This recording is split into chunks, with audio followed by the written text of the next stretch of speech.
Hi, I'm Marie. I've been married to my husband Greg for 30 years now, and we've built a pretty comfortable life together. We both worked our butts off, me as a hospital administrator and him as an engineer, to give our only daughter Melissa everything we never had growing up. Remember when we were eating ramen for dinner so we could pay for Melissa's dance classes? I laughed, sorting through old photos with Greg in our living room. And working double shifts to save for her college fund. Worth every minute, though. Greg smiled, handing me a coffee. She graduated debt-free. Not many parents can say that. 60,000 for undergrad, then another 40 for her master's. But seeing her walk across that stage made it all worth it. We'd always been close with Melissa. That's why we were thrilled when she met Jake in graduate school. He seemed good for her. Stable job, nice manners. Their wedding was another check we wrote happily. 120 guests at $35 a plate, plus the venue and band, Greg whistled. That reception cost more than our first house. But she looked so beautiful.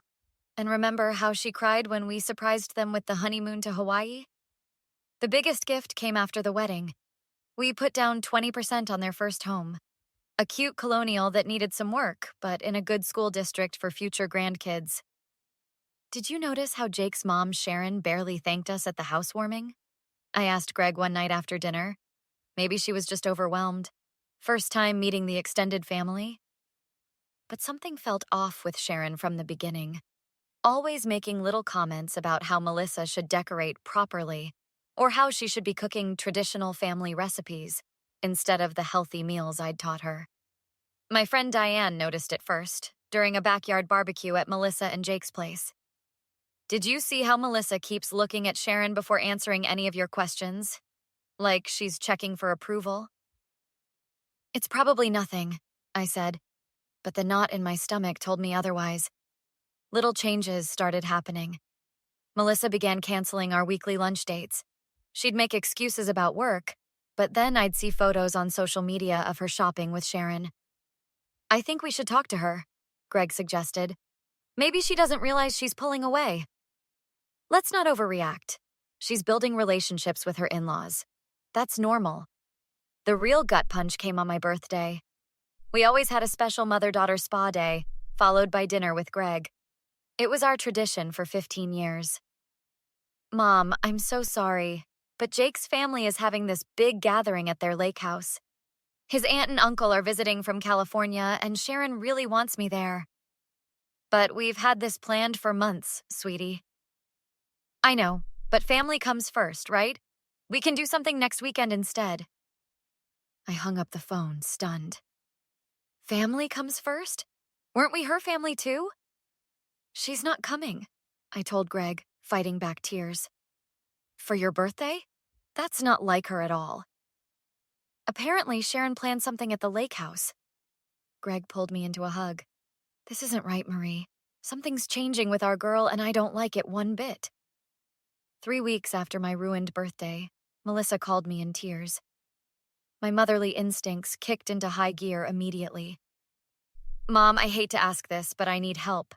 Jake and I got hit with some unexpected medical bills. The insurance didn't cover everything from my physical therapy. How much do you need, sweetie? About $4,000. I promise we'll pay you back. Don't be silly. You don't need to pay us back. Your father and I will transfer it right away. That night, Greg seemed concerned. That's a lot for physical therapy. Did she say what happened? Not really. You know how she hates talking about health stuff. 2 days later, my cousin Tracy called out of the blue. Hey, Marie, just checking in. I saw Melissa's Cabo vacation photos. Looks amazing. Vacation photos? She's not on vacation. Yes, she is. She's been posting all week from this resort in Mexico. The whole gang is there. Jake, his parents, even his sister. Looks like a blast. My stomach dropped. I opened Instagram, and there they were. Melissa on a beach, sipping margaritas with Jake and his family. The timestamp? Yesterday. I called Greg at work. She lied to us. The medical bills? She's in Cabo with Sharon and Jake's family. Are you absolutely sure? There are photos all over social media. $4,000, Greg. $4,000 we could have put toward our retirement. When they returned, Greg insisted on confronting her. We drove to their house unannounced. Why did you lie about needing money for medical bills? Melissa barely looked up from her phone. It wasn't technically a lie. I do have physical therapy coming up. But you used our money for a vacation to Mexico with Jake's family. Look, Sharon organized this amazing trip, but we were short on our portion. It was important family bonding time. We're family too, Melissa. It's not the same thing. This is my immediate family now. The family that hasn't paid a dime for your education or your house? God, here we go again. You guys never let me forget your financial contributions. At least Sharon doesn't hold money over my head. Greg looked like he'd been slapped. We've never held money over your head. We supported you because we love you. Whatever. I need to finish unpacking. Driving home, Greg and I sat in stunned silence until he finally spoke. She's a completely different person. The betrayals kept coming. Tracy called again 2 weeks later. I don't know how to tell you this, but at the family barbecue last weekend, Melissa was saying some pretty harsh things about you guys. Like what? That you're controlling. That you only helped with the house to have leverage over her. That Sharon has been more supportive than you ever were. I felt sick. She really said all that? I defended you, of course. Everyone knows how much you've sacrificed for her. The final blow came at a neighborhood block party. I overheard Sharon talking to the neighbors. Yes, we helped the kids get their beautiful home. Jake's father and I believe in setting up the next generation properly. I nearly choked on my drink. They hadn't contributed a single penny to that down payment. That night, Melissa posted her big announcement on Facebook. Jake and I are thrilled to announce we're expecting. Baby Howard coming in December, special thanks to future Grandma Sharon for already helping us set up the nursery. I found out about my first grandchild on social media. After everything we'd done, Melissa couldn't even give us a phone call. I couldn't sleep after seeing Melissa's pregnancy announcement. At 3 a.m., I drove to their house with a gift basket full of baby books, organic onesies, and a handwritten card. I planned to leave it on their porch as a peace offering. As I placed the basket by their door, I noticed Melissa's phone on the porch swing, probably forgotten during an evening call. I picked it up, intending to text myself so she'd know I had it. That's when I saw her conversation with Sharon still open on the screen. Mom left another bag of hand-me-downs from her friend's grandkids?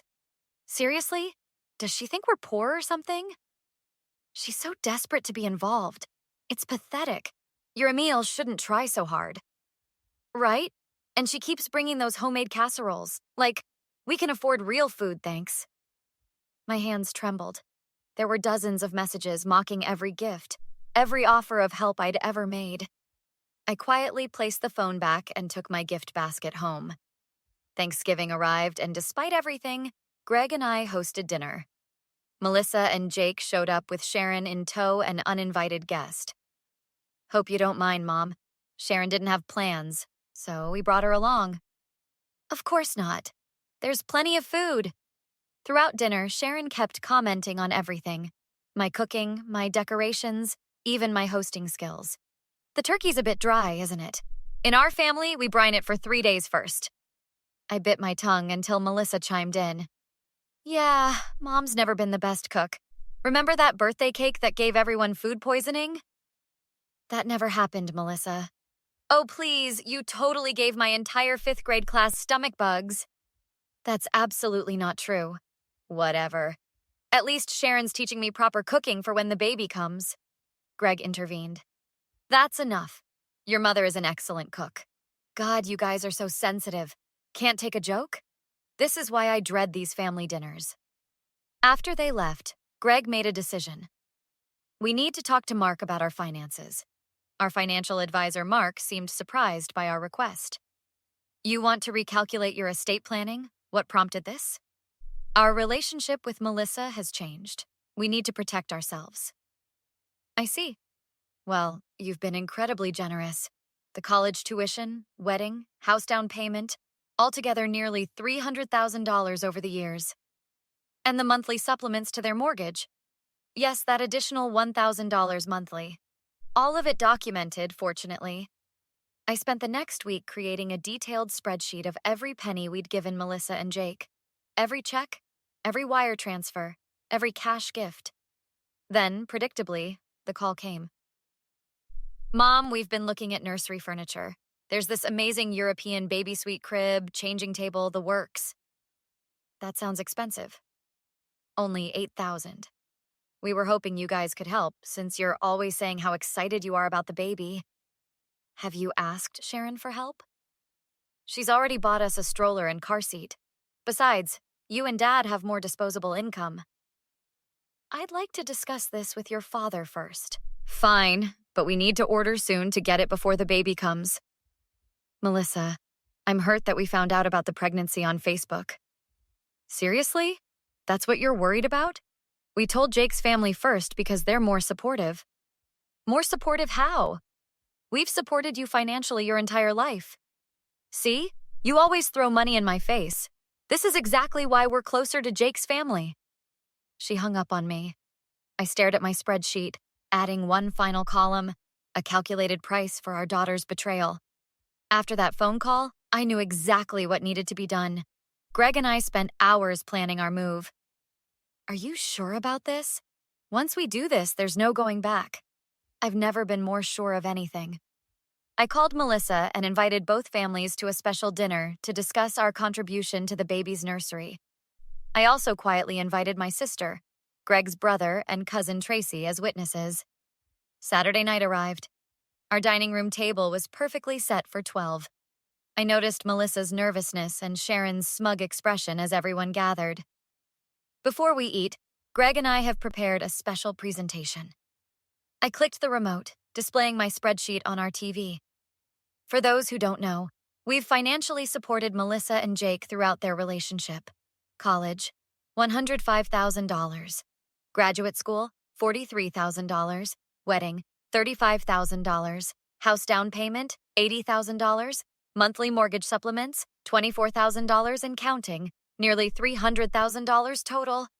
Sharon's face flushed red. Jake's father leaned forward, confused.